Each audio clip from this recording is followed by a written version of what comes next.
লক্ষ্মীপুরে ৩০টি দলের অংশগ্রহণে মরহুম আরাফাত রহমান স্মৃতি টি-20 ক্রিকেট টুর্নামেন্টের উদ্বোধন করা হয়েছে।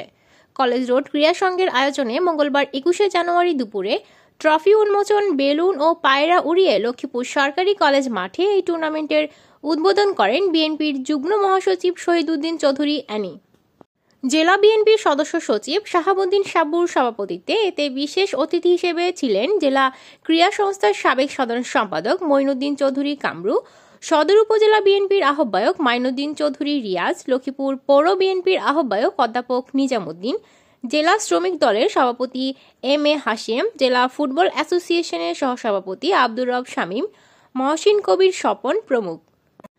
কলেজ রোড ক্রীড়া সংঘের উপদেষ্টা মাহবুব আলম মামুনের সঞ্চালনায় এতে উপস্থিত ছিলেন জেলা কৃষক দলের সাধারণ সম্পাদক মোস্তাফিজুর রহমান সোহেল, জেলা ছাত্র দলের সভাপতি হাসান মাহমুদ ইব্রাহিম, সাধারণ সম্পাদক আবদুল্লাহ আল মামুন, ক্লাবের সভাপতি আমিনুল ইসলাম রাজু ও সাধারণ সম্পাদক আবদুল্লাহ আল খালেদ প্রমুখ। বিএনপি কিন্তু একটা মৌলবাদী দল নয়। শহীদ রাষ্ট্রপতি জিয়া রহমান আধুনিক বাংলাদেশের স্থপতি বলা হয়। তার মানে একটা মডারেট এই যুগে সংগঠন হল বাংলাদেশ জাতীয়তাবাদী দল। আপনি একটা ওয়াজ মাহফিল বলেন, আমরা কিন্তু ওয়াজ মাহফিলে যাই এবং দেশের সাধারণ মানুষের বোঝার জন্য, জানার জন্য যে কথাগুলো বলা দরকার আমরা কিন্তু সেই কথাগুলো বলি। আবার একটা সাংগঠনিক কাজ বলেন, জনসভা বলেন, সমাবেশ বলেন,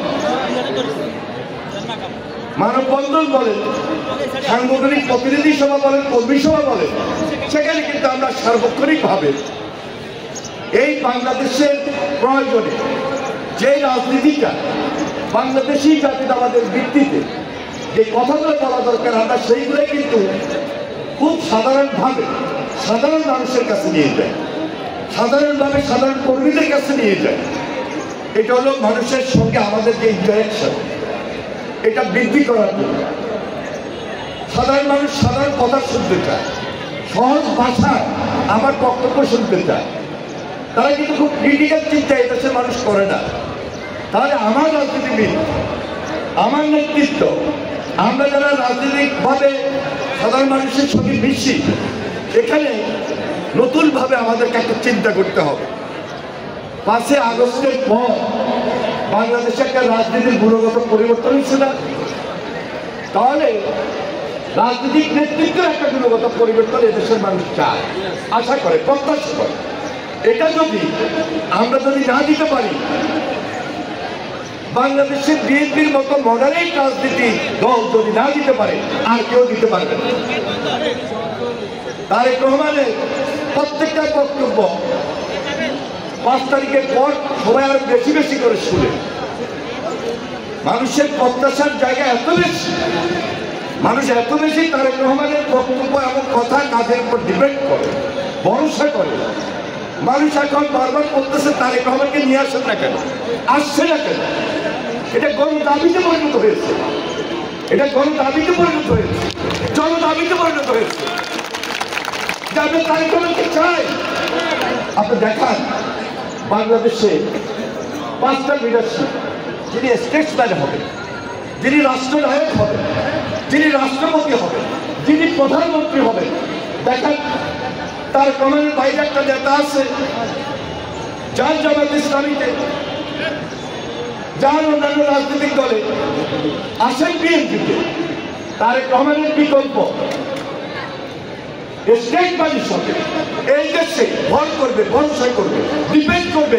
তারেক রহমানের বিকল্প বাংলাদেশ বিশেষ তারেক রহমান, ডুপ্লিকেট জিয়া রহমান। জিয়া রহমান যে কাজগুলো করেছেন তারেক রহমান, এটা ঐশ্বরিক আমার হুকুম। আমরা প্রকাশ করে দেখছি যে পথে জিয়া রহমান হেঁটেছেন, তারেক রহমান সেই পথে হাঁটছেন। এটা আমাদের গৌরব, এটা আমাদের গর্ব। এটা শুধু বিএনপির গৌরব, বিএনপির গর্ব নয়, এটা বাংলাদেশের গৌরব, বাংলাদেশের গর্ব তারেক রহমান। জিয়া রহমান এমনিই পপুলার মান নেই, এমনিই জনপ্রিয় রাষ্ট্রপ্রধান ছিলেন না।